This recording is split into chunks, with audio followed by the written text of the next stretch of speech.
Yeah, thank you. Kia ora, everyone.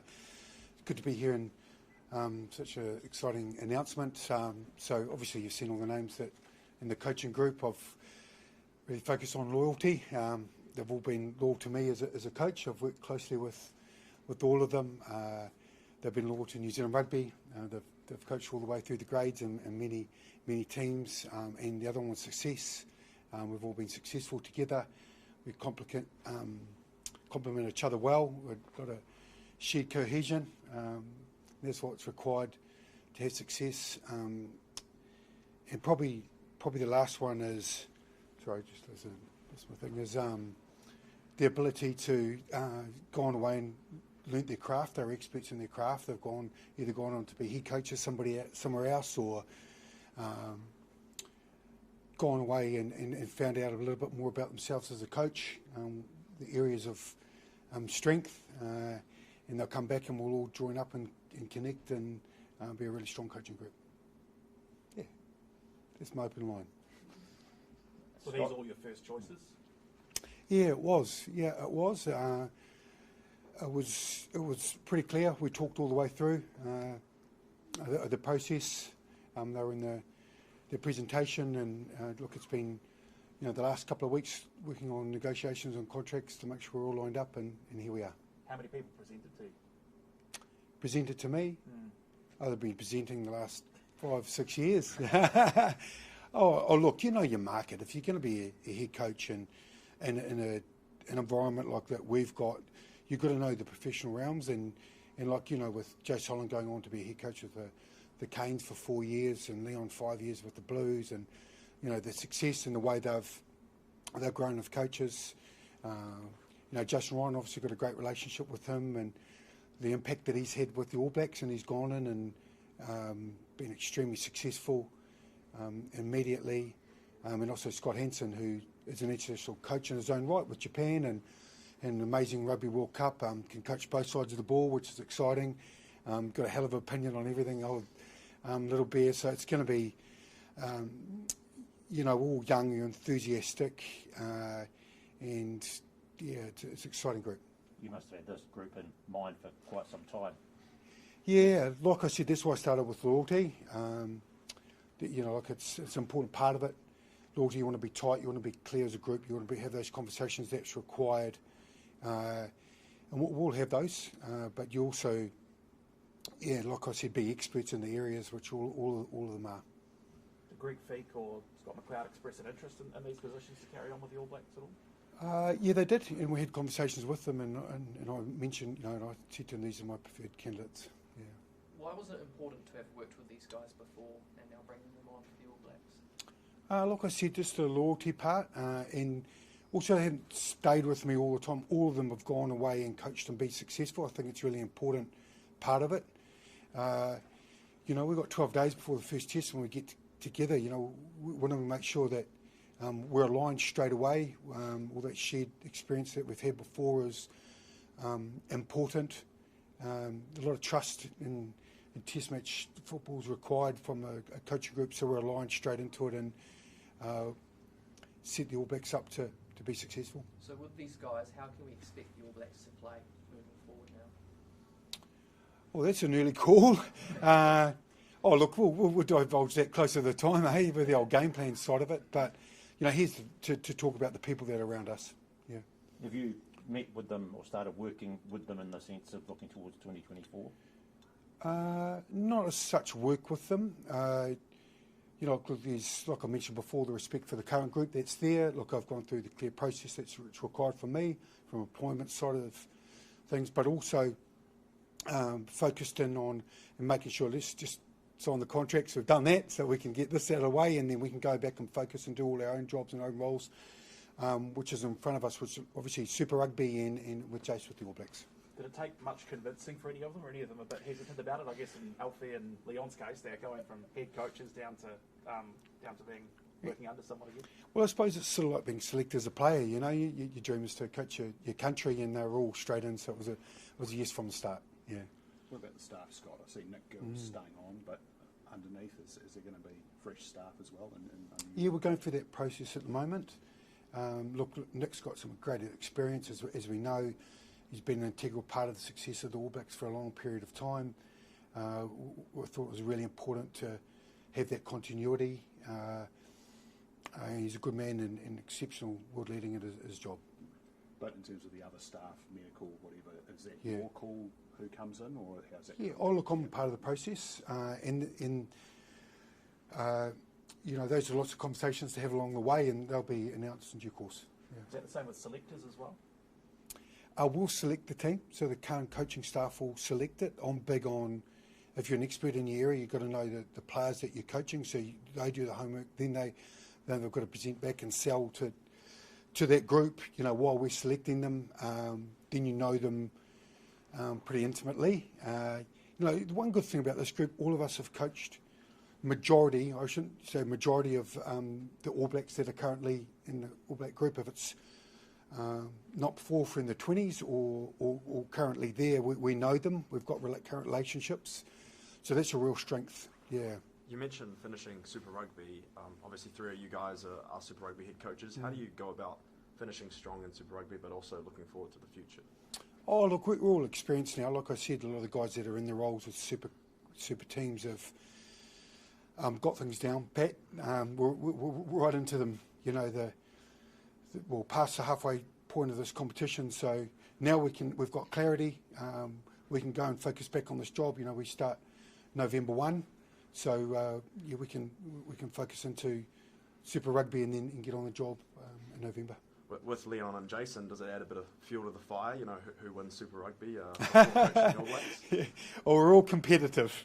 That's why I think we're good coaches. We're all competitive in our own right, and everyone wants to hold that trophy up. It's a hell of a competition. It's going to be tightly fought, but we'll still have a cup of tea before and a beer after. There's no doubt. There's a very distinct Crusaders flavour to your coaching staff too. I mean, you've 3 of their coaches have less than the past 12 months. So talk to us about that. Like I said before, the first thing is the loyalty, and trust comes with loyalty. So you're going to go with people you know. Current relationships are really important, and past relationships. So they know me. They'll back me. But also challenge me. I think that's an important part of it as well. So Mansbridge isn't too upset that you've taken care of the staff. I'm joking. That's a nervous laugh. He's it's tough. Look, Scotty Henson's an incredible coach, and for 2 of us to leave at the same time, it's a challenge. And there's no doubt. And obviously with Jason last year, so. There's some good men, but they'll find somebody else take over a great organisation. Who's out of that group, Scott, the one that sort of challenges you the most in the sense when you have those discussions around selection? Who's the one that's saying, who challenged me? Oh, everyone's got their own little way of doing it, and you do it in a way that's professional, not personal. You've got to make sure that you cover it off, and then once we've made that decision, they back you. That's really important. Yep, we're right behind you, and let's get on with it. So we've done it many times as a coaching group in different ways. But I think the more important thing, like I said before, is we've gone away, and everyone's roles and responsibilities, which we'll get deeper on as when we've got time together, as the experiences they've had in their own super clubs can actually add and benefit to us the way we can. Connect and get our roles and responsibilities right. Just clarifying with selection, it'll be the 5 of you in a room, nothing it out. That's 5 correct. coaches. That's correct. We'll get somebody from a peripheral point of view to always to overcheck that as well, just to make sure there's no blind spots we've missed. Yeah. And manager, Darren Shan's been manager for a long time. Will he continue, or where's he? We're going through that process at the moment. Yeah. Yep. For you, what's it been like going Crusaders, All Blacks, back and forth a little bit this year? What's that been like? It's been, look, I'm experienced now. I've been coaching in New Zealand rugby for a long period of time and all different levels, and I think the clarity's given us the assurity that we can just go ahead and get this done. Now, this is the reason we've done it now, to give clarity to ourselves and the current group, so that we can both get on and go and do our jobs. So look, I've been fine with it. It's I enjoy it. Yeah. Get bored easily. Yeah. Does the whole group have a consistent sort of idea of, the style of rugby you should be playing, do you think? Do you all come from a similar sort of mindset about that, what you want to play to look like? Yeah, look, Test football's different. It's different. It's different pressures and different pressure cycles in Test footy. There's a lot of different. It's different to Super Rugby. We know that. Having played it and being around it and watched for a long period of time, and you look at the trends, the game will play different, so you have to adapt to it, and as a coaching group we will. Yeah. As a long-time Super Rugby coach, do you think there's the depth and coaching talent in New Zealand to cater for these three franchises now looking for head coaches? Yeah, well, they've got time. I think that's a great thing about going a little bit earlier. Now they know. And you're always looking, every organisation's always looking who's next, who's a succession plan. So I'm sure someone will step up. We're always, in 2017 when the Crusaders took a punt on me, they thought what they were getting. So look, there'll be, I'm sure there'll be other examples of young, great coaches that have come through our system to take those opportunities. Eddie Jones has talked a lot about looking at the NRL and pitching players for the Wallabies. Do you look at other sports as well and go, this is someone that maybe we could have an interest in for rugby, or are you quite happy with the pool in New Zealand? I think the NRL stuff and the league players and the converts thing is a really interesting discussion. There's some great examples, and the ones that you could have done it better. Like the selection side of it, depending on positions and time and age. So there's a lot of different. I haven't got a broad view on it, but we can sit down and you can write a pamphlet on it, because I've got some clear guidelines what I think about it. But hey, look, there's always extreme talents, and Sonny Bill is a prime example. Yeah. The All Blacks have had a long-standing tradition of only selecting New Zealand-based players. Is that a rule you are passionate about, to only select Super Rugby domestic players? One thing they've selected me is a bit of full thinking and challenging the norm here. So we'll have conversations. You've got to be a step ahead. If you step behind and then changing rules, that's when you get caught. So Robert will definitely be getting my opinion and my thoughts. And look, I'll present to the board and where I think the game is heading potentially. But a lot of that will happen after, I get in the role. Yeah. So you wouldn't rule it out? Pardon? Wouldn't rule out selecting players from overseas? Look, I think the conversation's got to be continually had. Yeah. But it's not at the moment, obviously, because I start November 1. Yeah. Are you planning to head to the World Cup at all, just to watch? Yeah, I think it's really important that I go and watch and become involved and understand the tournament works, and look from a coaching point of view, not a fan point of view. Look, I spent a couple of weeks and have full respect with the distance from the current All Black group, and go with some couple of clear objectives what I can learn from the tournament. Awesome. Cool. Thank you. Thank you, Rob. You got off lightly, Robbo. Good on you. The background. Yep. Oh, Jump in there, Robbo. Yep. Mate, you shouldn't have said anything, Rosie. Well, Robbo, you've got a few vacancies at Super Rugby now, well, the franchises have. What's the feedback you're getting?